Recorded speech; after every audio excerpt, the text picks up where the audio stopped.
ડિંડોલી શિવાજીનગર ખાડી બ્રિજ પાસે ચાર રોડ ઉપરથી દેશી બનાવટની પિસ્ટલ તથા જીવતા કારતૂસ સાથે એક ઇસમને ઝડપી પાડી પ્રશંસનીય કામગીરી કરવામાં આવી છે।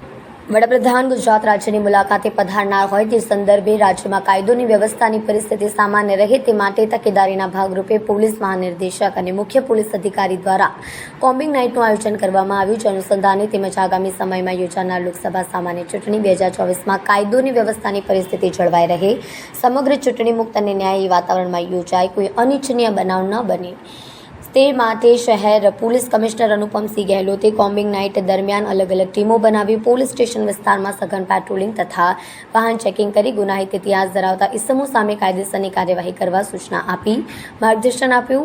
ઉપરી અધિકારીઓની સૂચના અને માર્ગદર્શન હેઠળ ડિંડોલી પોલીસ સ્ટેશનના senior police inspector RJ Chudasama, second police inspector HJ. સોલંકીના સીધા સુપરવિઝન હેઠળ સર્વેલન્સ સ્ટાફના પોલીસ માણસોની ટીમ સાથે ડિંડોલી વિસ્તારમાં પેટ્રોલિંગમાં હતા। તે દરમિયાન મળેલ ચોક્કસ બાતમી હકીકતને આધારે ડિંડોલી શિવાજીનગર ખાડી બ્રિજ પાસે જાહેર રોડ ઉપરથી એક ઇસમ મનોજ કિરણ સુખદેવ દાસને દેશી હાથ બનાવટની પિસ્તલ નંગ 1, જીવતા કારતૂસ નંગ 2 સાથે ઝડપી પાડી પ્રશંસનીય કામગીરી કરી। ભાજપનો ભરતી મેળો યથાવત આપ પાર્ટીના આગેવાનો ભાજપમાં જોડાયા છે। ભાજપ પ્રદેશ અધ્યક્ષ સી.આર. પાટીલના હસ્તે આપ પાર્ટીના કાર્યકર્તાઓને ભાજપનો ખેસ ધારણ કર્યો છે।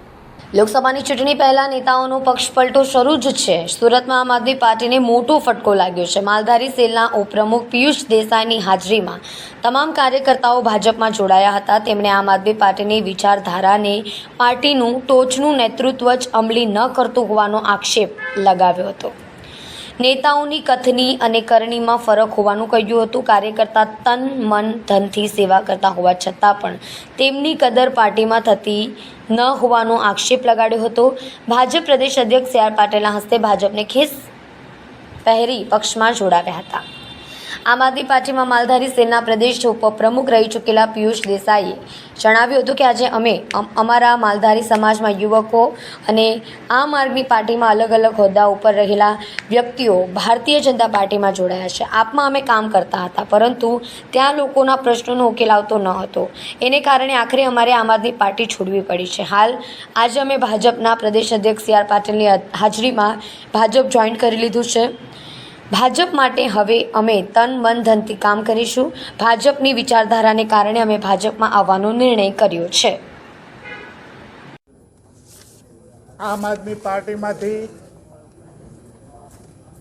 100 જેટલા આગેવાનો અને કાર્યકર્તાઓ ભારતીય જનતા પાર્ટીમાં પ્રવેશ મેળવી રહ્યા છે। મુખ્ય તો પિયુષભાઈ દેસાઈ, તેઓ ઉપપ્રમુખ છે માલધારી સેલ ગુજરાત પ્રદેશના આપ પાર્ટીના। કાનાભાઈ મકવાણા, મહામંત્રી સુરત જિલ્લા માલધારી સેલના। ફુલાભાઈ દેસાઈ, મહામંત્રી સુરત જિલ્લા માલધારી સેલ। ભીમજીભાઈ કંભલિયા, પ્રમુખ માલધારી સેલ સુરત જિલ્લા। અશ્વિનભાઈ રબારી, પ્રમુખ માલધારી સેલ સુરત શહેર।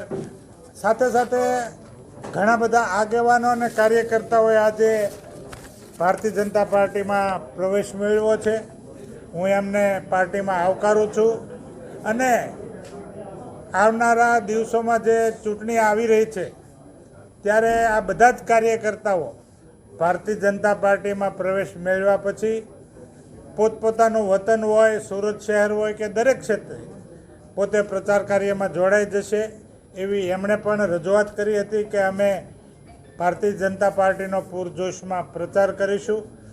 આદરણીય વડાપ્રધાન નરેન્દ્રભાઈ મોદી સાહેબની વિકાસની રાજનીતિ અને એમણે મોદી સાહેબે આ દેશનું જે ગૌરવ વધાર્યું છે અને આદરણીય પાટીલ સાહેબના સંગઠનની કુશળ રણનીતિ, આ બધા જ સમીકરણોને ધ્યાનમાં રાખી તેઓ આકર્ષિત થયા હતા અને આજરોજ ભારતીય જનતા પાર્ટીમાં જોડાયા છે। પુનઃ હું એમનું સૌનું સ્વાગત કરું છું, આવકારું છું। ધન્યવાદ। મારું નામ દેસાઈ પિયુષ ભુરાભાઈ। હું પહેલાં આમ આદમી પાર્ટીમાંથી માલધારી સેલની જવાબદારી નિભાવી રહ્યો હતો ગુજરાત પ્રદેશની। અત્યારે હાલ મેં વિધિવત રીતે સી.આર. પાટીલ સાહેબના હાથે અને સંગઠનના હાથે મેં અત્યારે હાલ ભાજપમાં જોઈનિંગ કર્યું છે અને એમાં મારી વિચારધારા હતી કે સંગઠનને મજબૂત કરવા માટે અને લોકોના પ્રશ્નો અને લોકોનું કામ થાય એના માટે મેં અત્યારે હાલ બીજેપીનો જોઈન કરી છે અને ભારતીય જનતા પાર્ટીની અંદર હું તન મન ધનથી સેવા કરીશ। આપ છોડવાનું કારણ સાહેબ એટલું હતું કે એની અંદર આપણે મહેનત કરતા હતા, બધું હતું, પણ એમાં જેવી લોકોનો કામ ને લોકોના પ્રશ્નો હતા ને એ ઉકેલ આવતો ન હતો અને એના કારણે પછી મારે ના છૂટકે છોડવું પડ્યું છે. સુરતના મહિલા પોલીસ કોન્સ્ટેબલ આપઘાતમાં સાથી પોલીસ કોન્સ્ટેબલ સાથે પ્રેમ સંબંધ જવાબદાર હોવાનું સામે આવતા પોલીસે પ્રશાંત ભોયેની ધરપકડ કરી કાયદેસરની કાર્યવાહી કરી છે.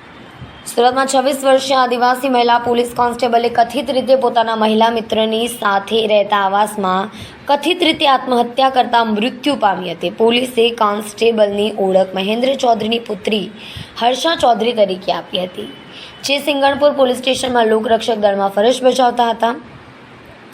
પોલીસે તેના ફોન પરથી મળી આવેલી કથિત સુસાઇડ નોટ ગુજરાતીમાં લખેલી છે.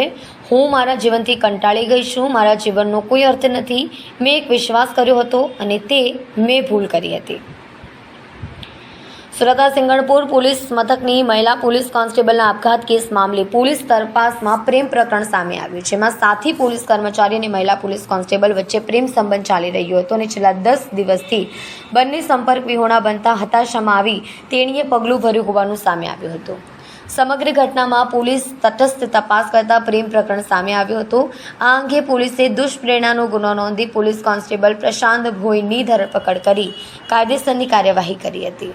સુરત પોલીસ આવતા જ 1 કરોડનું ડ્રગ્સ મૂકીને પેડલરો ભાગ્યા. સમગ્ર ઘટનાના સીસીટીવી સામે આવ્યા છે. પોલીસે 1 કિલો ડ્રગ્સ સાથે 2 બાઇક કબજે કીધી છે.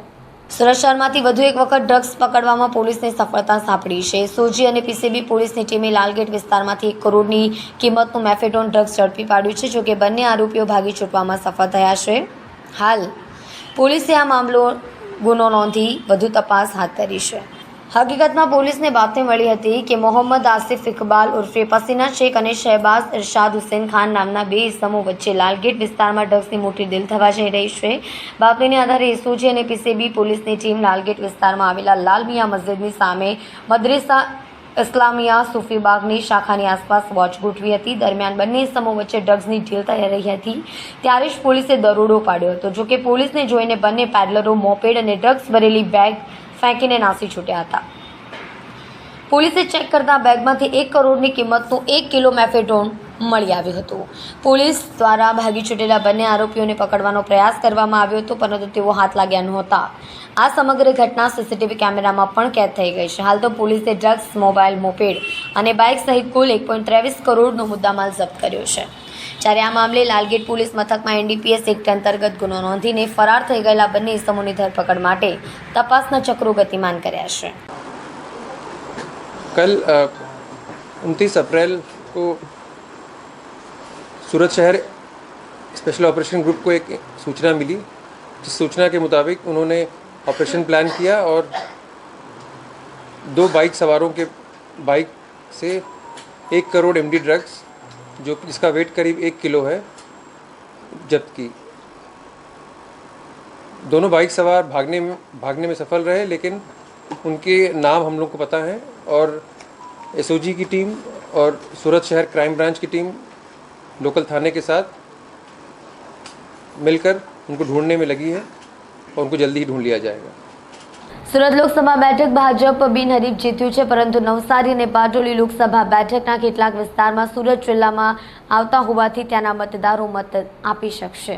લોકસભાની ચૂંટણી 2024માં સુરત બેઠક સમગ્ર ભારતમાં પ્રખ્યાત બની ગઈ છે. આ બેઠક પર ભાજપ બિનહરીફ જીત્યું છે. આ બેઠકના મતદાતાઓ મતદાન નહીં કરી શકે તેવા સંજોગો સર્જાઈ ગયા છે. જોકે સુરત શહેર અને જિલ્લામાં નવસારી અને બારડોલી લોકસભા વિસ્તાર આવવાને કારણે આશરે 30 લાખથી વધુ મતદાતા 7મી મેના રોજ મતદાન કરી શકશે.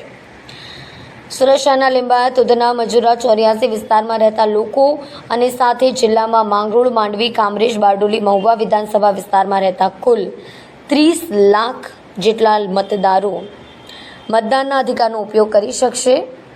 આ વિષયક માહિતી મળી રહે તે માટે ચૂંટણી પંચે ટોલ ફ્રી નંબર પણ જાહેર કર્યા છે, જેથી લોકો પોતાના વિધાનસભા બેઠક અંગેની જાણકારી પરથી જાણી શકશે કે તેઓ મતદાન કરી શકશે કે નહીં. સૂચના સુરતના ચૂંટણી અધિકારી ડૉક્ટર સૌરભ પારકીએ જણાવ્યું હતું કે સુરતના મતદારો જે અસમંજસની સ્થિતિમાં છે તેની પાછળ કારણ એ છે કે આપણા સુરત શહેરની કુલ 16 વિધાનસભા વિસ્તાર આવેલ છે, જેની અંદર સુરત લોકસભા બેઠક 24 છે. બિનહરીફ થઈ છે તેની અંદર માત્ર 7 જ વિધાનસભા વિસ્તારનો સમાવેશ થાય છે. તે ઉપરાંત પણ જે પણ વિધાનસભા બેઠક છે ત્યાં મતદાન થશે, જેમાં બારડોલી નવસારી લોકસભા લાગે છે, પરંતુ હદ વિસ્તાર સુરતમાં આવે છે. બારડોલી લોકસભા બેઠકમાં સુરત જિલ્લાના વિસ્તાર આવે છે. આવી જ રીતે નવસારી લોકસભા વિસ્તાર છે, જેની અંદર સુરતનું લિંબાયત, ઉધના, 84, મજુરા વિધાનસભા બેઠકના મતદારો મતદાન કરી શકે છે. આપણે સુરતવાળી જે કે છે એનું આખું અહેવાલ છે આપણે ઇલેક્શન કમિશનમાં કરી દીધું છે, એટલે આજની જે પ્રેસ કોન્ફરન્સ છે એ આપણે બારડોલી અને નવસારી પૂરતું મર્યાદિત રાખીએ.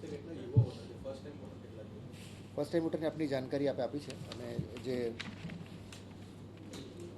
યુવા મતદારો છે હવે જે બારડોલી પાર્લામેન્ટરી કોન્સ્ટિટ્યુએન્સીમાં જે 36,694 એ 19-20 છે, અને 29 સુધીમાં 3,18,703 છે.